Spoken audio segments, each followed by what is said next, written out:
everybody. I'm Christopher Green. This is Green Wave Radio Live. We are broadcasting around the world on the hardest hitting television network on the planet, AMTV. Come check us out. Visit us. Join our community at amtvmedia.com, also greenwave.com, and syndicating with our partner network, American Freedom Radio. Please check them out. Support them as well at AmericanFreedomRadio.com. You know, I'm feeling a little introspective today. I'm doing a lot of thinking, a lot of brainstorming, and I'm also reading through the news. I'm taking a look at what's, happening around the country, and I noticed a big headline today. A big headline that reads, Rush Limbaugh says for the first time he's ashamed of his country. And I couldn't help but just kind of smirk at myself. Really? For the first time you're ashamed of this place? Of this country? This is the first time you've been ashamed. Everything about this country, especially over the past few years, has been entirely and absolutely shameful. There's a picture on the Drudge Report. In fact, they've got the Capitol building. You're looking at a reflection, so basically it's upside down. It's kind of like putting the flag upside down. So for the first time, after all these years, Limbaugh is officially ashamed to be an American and ashamed for the country. This is what Rush has to say. He says, folks, I'm sorry here. I can't help but think that we are all being played for a bunch of fools, a bunch of suckers on this sequester business.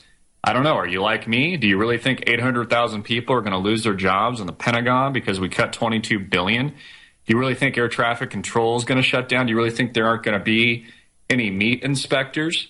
Do you really think all these horror stories are going to happen? I don't. I feel like I've been here. This is deja vu all over again. I remember the 1995 budget battle that involved a legitimate government shutdown. That wasn't just $22 billion we were not going to spend. We're still going to spend $3.5 trillion. We're just not going to spend $22 billion if it happens. I'm reading here from what Rush Limbaugh said earlier. Now, the government shutdown in 1995, we're going to starve kids. That was the plan then. I'm just kidding. Snurdly, I'm sorry. It's all ridiculous to me, every bit of this. I've been doing this. You get a new perspective. I'm into my 25th year. And I think I mentioned to you last week and maybe the week before, I've been doing this long enough now to start seeing the repeat cycles on everything. I don't care whether it's the debt limit or the fiscal cliff or continuing resolution or the budget crisis of 2008 or TARP or the auto bailouts, now the sequester. It's the same playbook. It's the same threats. It's the same danger. It's the same crisis. It's identical. There's nothing about it that changes over and over, and everybody gets sucked into it. I try to escape. I try to get out of it. I try to leave it aside. I try to move on. But it just sucks me back in, too, until I realize that I've been sucked back in. And then there's a part of me that says, well, let's wait a minute now. You got not just Panetta, but now an uninformed military general, General Odierno, saying that he could lose 600,000 uniformed people, and the common sense of this doesn't add up. Now we got a guy comparing this to the Oklahoma City bombing. So anyways, it goes on and on. But for the first time, Rush Limbaugh says he's ashamed of his country. Well, my question is, what took you so long, Rush? What took you so long? Everything about this country is shameful today. And, I'm in an introspective mood, just thinking about all the big issues. Of course, I've spoken about the gun grab and gun control ad nauseum to the point where I just puke in my mouth now. I just puke in my mouth and then I swallow it again, and then I puke again in my mouth, and then I swallow it and I regurgitate it. I'm just constantly eating my own puke because, again, I've reported on this ad nauseum. And I was just thinking today, what it must have been like to be in Germany before the rise of Hitler, during the rise of Hitler, in Nazi Germany, right about the time they started coming to your doorstep, door to door, and begin the confiscation process, which is exactly what we have here in the United States today. I mean, a lot of friends of mine are sending me videos. In fact, a good friend of mine out of California sent me a video from Canada, and it shows a Canadian newscaster just basically talking about reporting. He says, I'm issuing a warning to Americans, our friends just south of us. He says it starts with registration, then they will confiscate. And he goes through the history of how they've done it in Canada. with similar type weapons that look like AK-47s or these what they call and propagandize as weapons of war. But then when they're arming themselves through the Department of Homeland Security in record numbers, buying a hollow round, bullets, 5, 6 rounds per every American in the United States, they're called weapons of self-defense. But for Joe Biden says all you need is a double-barreled, 2-shot shotgun. That's it. You don't need anything else. Just get that double-barrel shotgun, and you'll have to reload aggressively as the police state raids your home, rapes your wife, your firstborn son and daughter, because they're dirty like that. These people, they've got their fetishes in addition to that. It's all about a power trip. It's all about total and absolute control. But I was just thinking, what it must have been like, and asking myself general questions like, when the Nazis and the SS and the Gestapo began going door to door, obviously the smart ones got out of the country before that even happened. They saw what was coming, they just left. And believe me, I question that all the time myself. Why not just get the hell out of here? Hey, you've got millions of Americans that are obviously not awake to this, and it looks like we're repeating history. And just like, the German people didn't fight back at the time. Well, what makes us think Americans are, right? They're too busy watching American Idol. So, why would they fight back? They're just going to give their gun, like, here's my gun, Obama, take it. Yeah, take it from me. Rape my wife and my firstborn son and daughter. They're in the back room. Just don't do anything to me, I'm watching a TV show here. So, you think about leaving the country, but what I was thinking about was just, why didn't the people fight back? Why didn't they fight back? Why didn't they start shooting at these SOBs? Why didn't they do something? Why didn't they take a stand? And, it's the same thing we have in this country today. And it's kind of funny. I'm watching, there's a pretty darn good show on Netflix. It's an original Netflix series. And it's a good drama. It's got Kevin Spacey in it, called House of Cards.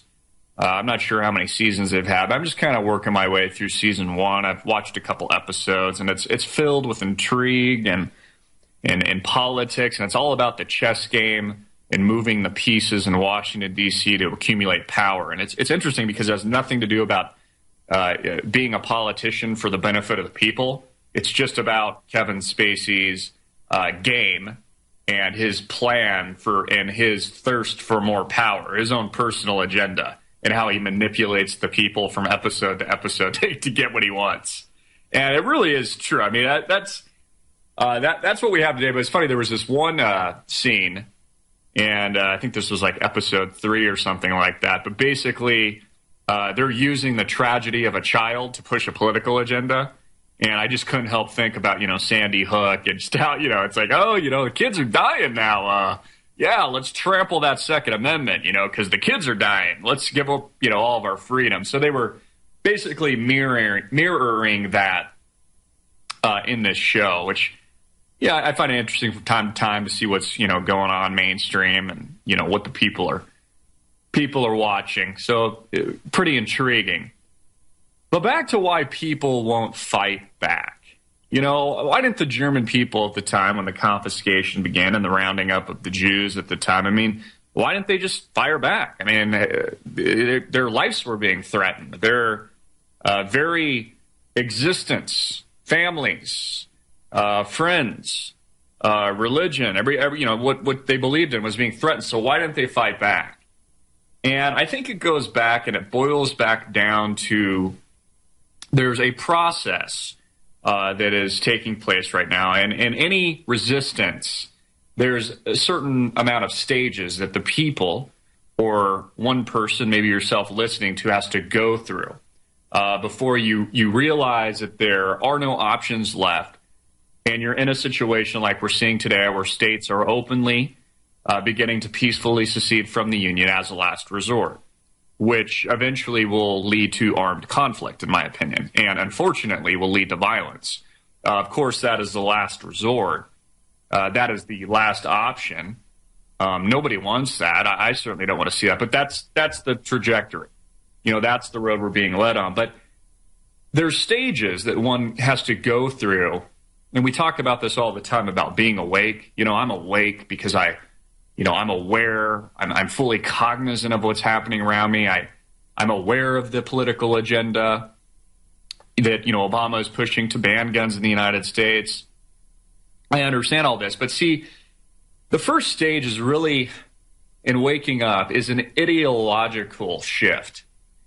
It's the realization that you are being completely and utterly dominated and controlled by a power structure, by a system that encourages your own destruction and your own bondage.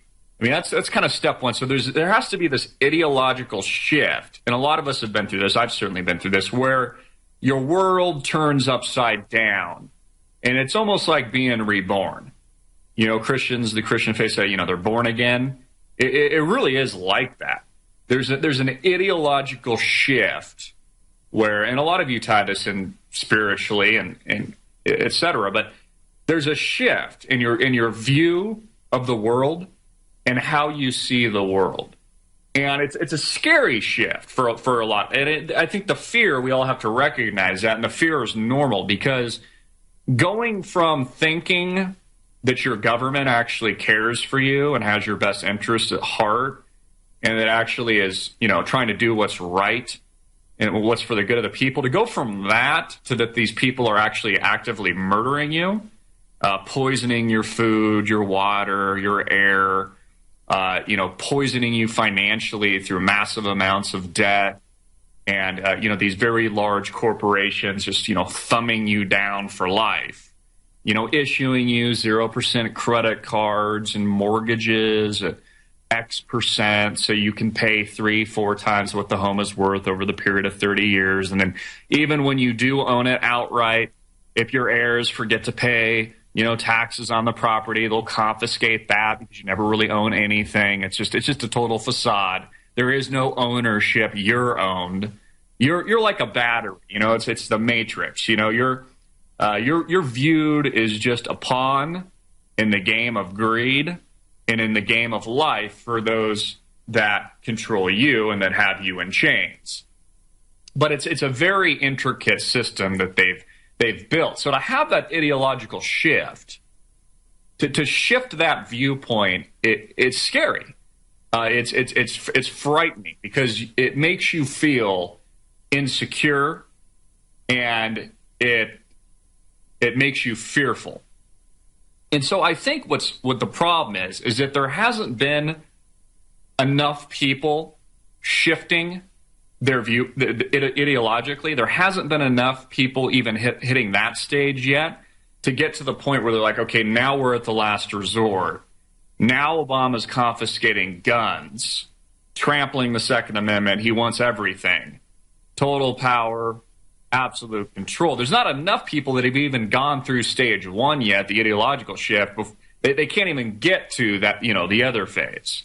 So I think that's part of the problem. I think it's the reason why the people didn't fight back in Germany. They were just like, oh, yeah, kill me, Hitler. Yeah, sure, gas me. Oh, we're being led to a shower. That'll be nice. Yeah, just lead your way right into the showers here. A nice warm shower, as he gasses them all to death. Why didn't the people fight back when, he was, going door to door? Why didn't they do that? Well, I think it caught most people by surprise. And, the same thing is happening in this country today. So I can't help but sound a little bit defeatist today, a little bit self-defeatist even, because